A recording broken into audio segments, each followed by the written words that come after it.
Internal documents obtained by NTD revealed China's northeastern province's efforts to cover up the virus outbreak. Major changes are happening in China's political party. Many say this points to instability within the CCP leadership. ICU patients are cleared out in Wuhan, doctors claiming they are virus-free, but a family member tells us that her father is still critically ill. China's export industry is suffering as the CCP virus hit worldwide economies. Industry workers share with us what they're seeing. Several U.S. lawmakers introducing bills recently to hold the Chinese regime accountable for the pandemic. This would allow affected U.S. citizens to sue the CCP for compensation. Welcome to China in Focus. I'm Tiffany Meyer. Two important position changes in the Chinese regime. Sun Lijun, Vice Minister of Public Security, is being investigated for severe violations of discipline and law. In February, Mr. Sun was sent to Wuhan to take charge of security operations. He was director of the National Security Bureau. He also headed the 610 office, a ruthless security unit which doesn't answer to the country's judicial system. It's been compared to Nazi Germany's Gestapo. It was set up 21 years ago for persecuting the meditation practice Falun Gong and later expanded its campaign to other faith groups. Mr. Sun was among 4 Chinese intelligence officials who came to the U.S. in 2017 to pressure a Chinese dissident. The FBI wanted to arrest them but were blocked because of fears the arrests would have a bad impact on U.S.-China relations. The second is China's Justice Minister Fu Zhenhua.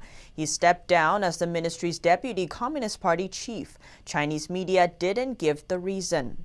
But many are speculating. Some say he's part of an anti-Xi Jinping group. Others say he's just retiring. Political infighting among party leaders is common in China. High-level changes can mean instability within the CCP leadership. NTD has obtained 3 documents from Heilongjiang, a province at the Russian border. All 3 documents state this document is not for public viewing. 2 of them are from April 13th. The first is a warning letter sent from the leading group for combating the epidemic in Heilongjiang province to its Harbin branch. The letter says Harbin has seen an outbreak of novel coronavirus and cases of community spread are increasing. The letter also says that on March 31st, 39 people in Harbin City tested positive. But according to the Heilongjiang CDC, from March 20th to the 31st, there were no confirmed cases in the province, even though Harbin is its capital city. The second letter from April 13th is a reminder from the group also sent to its Harbin branch, saying that family gatherings are strictly prohibited. Gatherings in public places, near medical institutions, and going outside together are also strictly prohibited. The third document is an April 17th letter from the group to all local CDC branches in the province. The document outlines requirements for the branches. One is to make sure that the figures in the daily cases report and the zero cases report are identical to the numbers online. The question is, if the numbers in both the reports and online are accurate, why is it necessary to make sure they are identical? On April 17th, a city in the Inner Mongolia Autonomous Area west of Heilongjiang closed its border to Heilongjiang and blocked all traffic. The city is the first in China to announce a closed border with the province. According to Chinese media, there were 21 imported confirmed cases and 7 asymptomatic cases in Shaanxi province on April 20th. All are Chinese citizens who came back from Russia. The Chinese ambassador to Russia said on state media last week, these Chinese people should stay in Russia and that it's disgusting that they bring the virus back to China. 这种做法实在是令人不齿。你吃着中俄合作的饭，砸着中俄关系的锅，这是没有道德底线的。 One netizen wrote, "We Chinese are just hostages of the communist bandits. Everyone should understand this. Every time when the communist gangsters shout, 'Our China,' you must not get excited and think that it is your China. It is their China, the China of those communist gangsters who have us as hostages. It is not the China in the traditional sense at all." China is known for censoring free speech, but just how bad is it? A new ranking by Reporters Without Borders ranks China as the 4th worst country in the world. North Korea is the worst. The suppression of virus information has been taken into account this year. Members of the European Parliament are calling for the EU to hold China accountable for the defective medical equipment sent to European countries like Spain and the Netherlands. In the letter obtained by NTD, 10 members of Parliament are calling on the President of the European Commission to place checks on imports of medical gear, particularly those coming from China. As the CCP virus worsens around the world, China's export industry is taking a hit. NTD's Juliet Song reports. For Chinese workers in the export industry, these are difficult times. Many factories are giving their employees 1, 2, or 3 months off. Most of the factories. Mr. Chen works in a furniture factory in Guangdong province, China's export hub. He said orders stopped coming in late March after the virus broke out in other countries, and the entire export industry is facing a grim situation. In Dongguan City, many factories are closed. They do export as well. We know because we have contact with them. Many factories there have shut down. Dongguan is known as the world's factory because of its strong manufacturing industry. For the first 2 months this year, China's exports dropped over 15% to $288 billion. Chen's factories hasn't laid anyone off, but he said workers will leave their jobs because fewer orders means smaller salaries.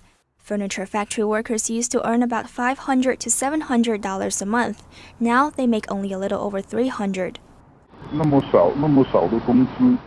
You can't survive in a place like Shenzhen with a salary a little over $300.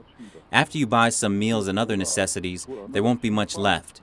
If you rent a place, you'll be even poorer. China's Ministry of Commerce says export industries are resuming production in an orderly fashion. State media is filled with upbeat news of the economy getting back on track. Chen said he doesn't believe any of it. Who believes it? It's impossible.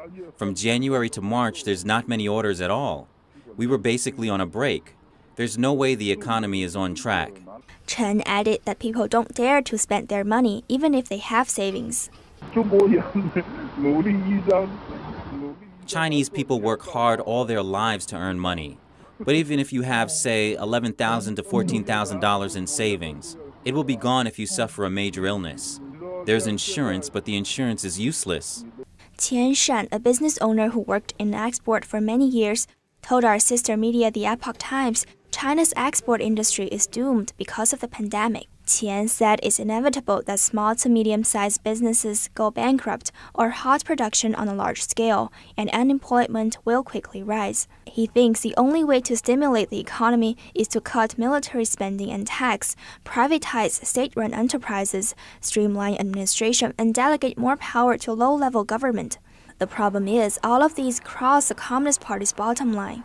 He said all of these measures will shock the party's governance foundation and power.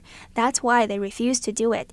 The way it works is very simple, and the party knows the way out. But to give up the power and resources on hand is too hard. They simply can't do it. He added that China's economic problems all stem from its political system, and that's what really needs to be addressed. Reporting by Yi Ru and Juliet Song, NTD News. Residents in China's northeast have been struggling as the pandemic worsens. Now they're up against a new challenge, snow. An unusually powerful snowstorm left people's doors jammed shut and cars completely buried. On Monday and Tuesday, local residents met with heavy snowfall and strong gusts of wind in the province of Heilongjiang. Videos show cars fully covered in snow and people struggling to leave their homes. This woman had to go through her window to step outside. She then waded through snow reaching almost up to her waist. In this man's house, only the window can be seen. The snow was well over 4 feet high in front of his door. This man's car is almost unrecognizable. It'll take more than a little effort to uncover it. On Chinese social media, locals said they haven't seen this type of weather in over 2 decades. They said it could be karma or a punishment for bad things people have done. Several U.S. lawmakers introduced bills in recent days to hold the Chinese Communist Party accountable for the CCP virus. The bills would allow U.S. citizens affected by the pandemic to sue the regime and seek compensation. Two Republican representatives introduced a bill on Friday to hold Beijing accountable for the CCP virus.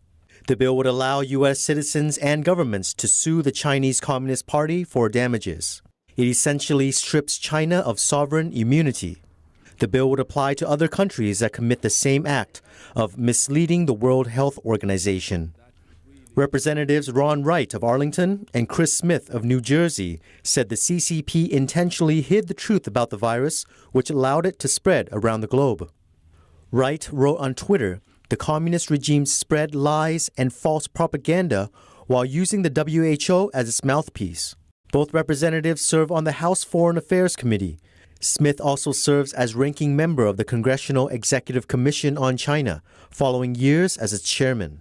Two senators, Martha McSally and Marsha Blackburn, introduced similar legislation called the Stop China Originated Viral Infectious Diseases Act. Senator Blackburn posted on Twitter that the Stop COVID Act will allow Americans to sue Communist China and seek compensation. She said the damage caused by the virus extends beyond the loss of life to impacts on people's livelihoods and the economy. Senator McSally also posted on Twitter about the act, adding the Chinese regime must be held accountable. In the United States, a two-week record low in deaths. Just under 44,000 Americans have lost their lives to the CCP virus, but nearly double that number have recovered now. More state governors announcing they are reopening, some starting today. 3 southern states are set to reopen by allowing some businesses to start up again, with restrictions in place. The entities which I am reopening are not reopening as business as usual. A number of businesses are reopening in Georgia this Friday, including gyms, nail salons, bowling alleys, barbershops, and others. Amusement parks and bars will stay closed. South Carolina's public beaches opened this afternoon. The state's retail stores opened yesterday evening. A record number of testing over the weekend for Tennessee. Businesses are set to reopen next Monday. For the good of our state, social distancing must continue, but our economic shutdown cannot. New York isn't reopening this month, but the state is seeing less cases. For a number of weeks, around 2,000 New Yorkers tested positive every day. Now that number is around 1,000 per day. New York's death toll today is slightly higher than yesterday, still almost 500 CCP virus deaths. The parts of the state that are least affected by the CCP virus and have unused hospital space can restart elective outpatient surgeries 1 week from today. Some hospitals are actually laying off people, believe it or not, in the middle of this. Like in Michigan, where a large healthcare group there laid off nearly 3,000 hospital employees. Melina Weiskup, NTD News. The U.S. has just over 800,000 CCP virus cases, a number of officials emphasizing that monitoring the spread is crucial to reopening the nation. President Trump and Governor Cuomo are meeting at the Oval Office this evening to discuss how they can work together to ramp up testing for even more people. Another round of stimulus aid has been approved by the Senate. All 100 lawmakers in the chamber voted to confirm the bill, hours after the White House and Democratic lawmakers reached a deal. Top congressional lawmakers confirmed on Tuesday a deal between the Trump administration and Democrats has been reached. Among them, Senate Minority Leader Chuck Schumer and House Minority Leader Kevin McCarthy. Last night, well past midnight, Speaker Pelosi, myself, Chief of Staff Meadows, and Secretary of State Mnuchin were on the phone, and we came to an agreement on just about every issue. Senator Chuck Schumer said it would be passed Tuesday. There are still a few more I's to dot and T's to cross, but we have a deal, and I believe we'll pass it today. This round of legislation would deliver nearly $500 billion to hospitals and small businesses and contribute to virus testing. It comes just days after the Small Business Administration's Paycheck Protection Program ran out of money. That means no new loans can be issued until it's replenished. There's been growing pressure on Congress and the federal government to agree on a new round of funding, since the program exhausted its funds. Reports say the House could vote on the measure as soon as Thursday, but the chamber is unlikely to pass it unanimously. Tuesday afternoon, President Trump urged the Senate and the House to pass the bill. He wrote that after he signs it, discussions will begin on a new stimulus package. The U.S. government is urging people who receive Social Security and have dependents to submit payment information to the IRS. If they do, they'll receive an extra $500 for each dependent. Those who haven't filed a tax return could miss out on getting the extra money if they don't enter their payment information. The Treasury Secretary said if Americans don't fill out the information by Wednesday, they will have to wait to get the money until they file their taxes this year. President Trump is asking his administration to prepare bailout funds for the struggling oil industry.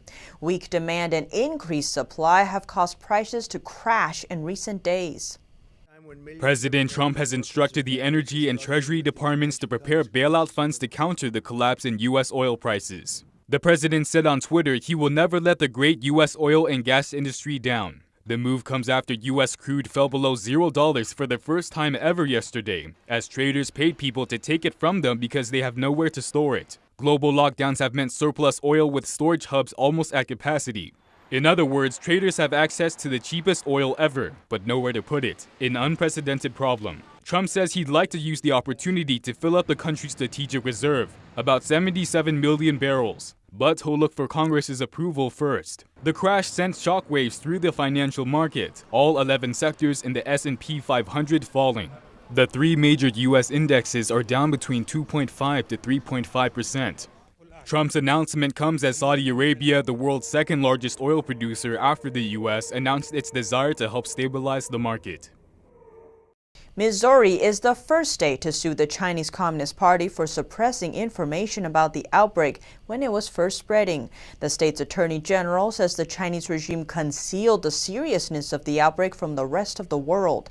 The complaint states the CCP should be held legally responsible for the death and economic losses the virus has caused. The Missouri Attorney General is suing the Chinese Communist Party for misrepresenting and concealing the gravity and seriousness of the outbreak in December. It is the first state to take legal action. Eric Schmidt, Missouri's Attorney General, says China's regime should be held responsible for lying to the world about the dangerous and contagious nature of the virus, and also for silencing whistleblowers and doing little to stop the spread of the disease. Schmidt says the outbreak has caused death and economic loss in Missouri and around the world. The regime, he says, should be held legally responsible. The complaint alleges Chinese officials had plenty of evidence of human-to-human transmission in late December, but not until January 20th did the Chinese response team confirm this. By then, serious damage had been done. On December 30th, Dr. Ai Fen shared reports of a contagious SARS-like virus in her department at the Wuhan Central Hospital via WeChat. Dr. Li Wenliang, who later died of the virus, warned his former medical classmates in China to take precautions. Later that day, the Wuhan Health Commission told health workers to stay quiet about the unknown pneumonia or else face consequences. The lawsuit alleges the Chinese regime did little to contain the outbreak, like when Chinese officials allowed a potluck in Wuhan of over 40,000 families, despite neighborhood committee staff asking them to cancel it. And now to New York City. Walk-in testing for the virus is now available in the city's Washington Heights neighborhood, much to the relief of some locals. Some people in line at the new testing site had waited several weeks to finally get tested. Jose Guilleres was one of them. He has been quarantined twice. My doctor's been trying to get me tested for a while now, and I had called the number several times to get tested before I was able to get tested now. Some of the people in line were essential workers, hoping to have some certainty about the state of their health. I hope I didn't get the virus, but I was with the symptom for like 4 or 5 weeks. Walk-in style testing is different to drive-in testing. It's higher risk for medical personnel because there is no barrier of the patient's card. It's all uncertain. If we don't start doing test, we will never know the truth. Sites like this one in Washington Heights are hoping to provide greater access to testing, especially in New York's lower-income neighborhoods, where many don't have cars. U.S. home sales dropped the most they have in more than 4 years. Air Canada stops flights to and from the U.S. and more business and economic updates. In March, U.S. home sales dropped by the most in nearly 4.5 years. Existing home sales tumbled 8.5%. But economists still expect the housing market contributed to gross domestic product in the first quarter because of robust gains at the start of the year. Air Canada is suspending flights between Canada and the U.S. after April 26th. The move matches an extension of border restrictions between the two countries. The carrier plans to resume U.S. service on May 22nd. New York State brought civil charges against opioid maker Mallinckrodt. The charges include insurance fraud for misrepresenting its opioid drugs. The state accused Mallinckrodt of overstating long-term treatment benefits, downplaying addiction risks, and knowingly influencing fraudulent insurance claims. The economies of Latin America and the Caribbean will contract by a record 5.3%. The CCP virus outbreak is unleashing the worst social and economic crisis in decades. It will hit hardest in South America, a region especially dependent on exports to China. While the number of casualties in the UK is rising, Oxford scientists are trying to develop a vaccine. Deaths in the UK are now over 17,000. The health minister announced that vaccine trials on humans will begin there on Thursday. Scientists behind the Oxford project have said they hope to have a vaccine ready by September. They say they're 80% confident it will be successful. In Germany, almost 5,000 have died so far, but almost 100,000 have recovered. Intensive care doctors in a Berlin hospital warned of a potential second wave of infections, which they say could overwhelm health services. Spain's cabinet approved an extension of the country's lockdown to May 9th, but eased some limits on children. Infection went up only 2% in the last 24 hours, fueling optimism the spread may be slowing down at last. And Italy is likely to start easing its lockdown starting May 4th. Prime Minister Conte said he wished he could reopen everything, but added the long-awaited rollback will be cautious and calculated. Germany's Angela Merkel is the latest world leader to call on China to be transparent about the outbreak. Calls are growing for an independent investigation into both the Chinese regime and the World Health Organization. German Chancellor Angela Merkel has called on China to be transparent over the origins and beginnings of the CCP virus outbreak. She's the latest in a growing number of world leaders to do so, as China faces criticism over mounting evidence of a cover-up. I think the more transparent China can be about the merge of the virus, the better it is for the whole world. The latest piece of evidence shows that China was training its local CDC branches how to handle an outbreak of novel coronavirus, at least 1 week before it admitted human-to-human transmission. Locals are upset the Chinese regime downplayed the situation. The first public lawsuit by a local resident was filed against the party last week. We trusted the media reports in Wuhan, saying there was no human-to-human transmission, and so we weren't on our guard. The Canadian Prime Minister said today he's focused on protecting his people right now, but wants a full investigation once the outbreak has settled. I think it's extremely important that we understand exactly what happened and ask really tough questions of all countries involved, including China. This is something that we need to pursue. Australia's foreign minister laid out some details on what the investigation might look like.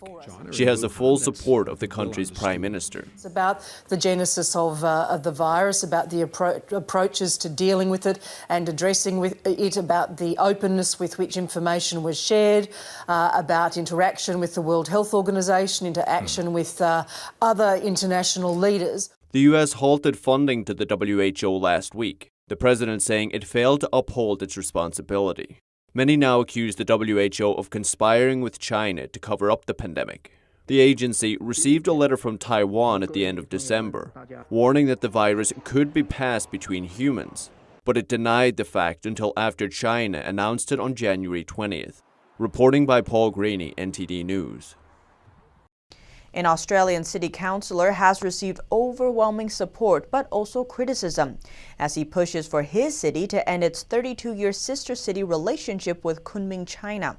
NTD's Henry Zhong has the details. Paul Funnell is a city councillor for Wagga Wagga, Australia. The city lies inland in the state of New South Wales. Its sister city is Kunming, China, in Yunnan province.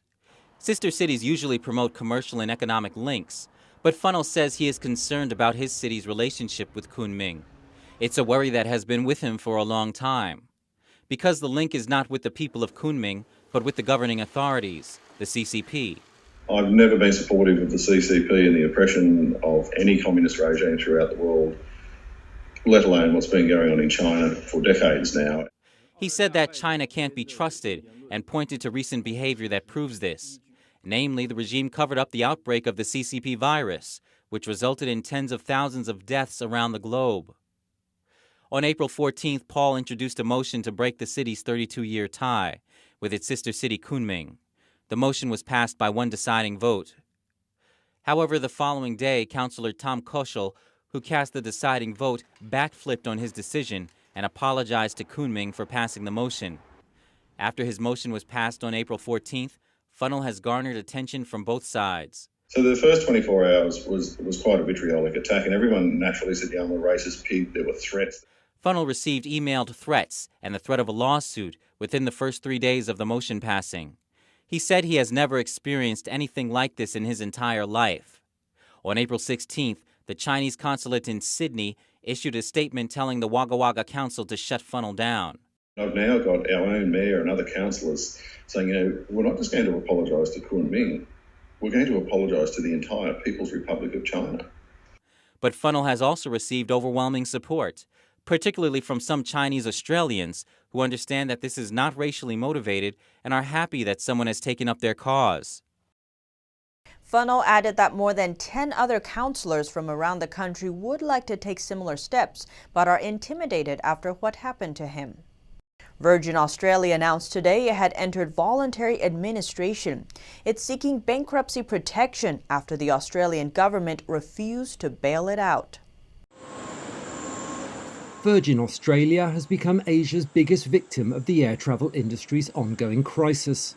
The country's second biggest airline had reported an annual loss for 7 straight years, even before authorities around the globe began restricting movement.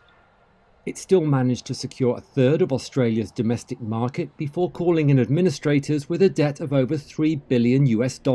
But after the current crisis grew worse, Australian officials rejected a plea for an $800 million loan.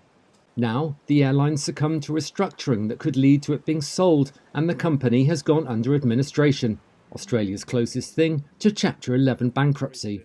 More than 90% of Virgin shares are controlled by a group of investors, including Singapore Airlines, Etihad Airways, Chinese conglomerate HNA Group, and Richard Branson's Virgin Group. The airline is continuing to fly a skeleton schedule for now. The company's Deloitte administrator says the aim is to complete a sale within a few months. Athletes around the world have been struggling to maintain their fitness, but one pro cyclist in Italy is trying his best to remain positive. To do it, he's decided to help out his local community.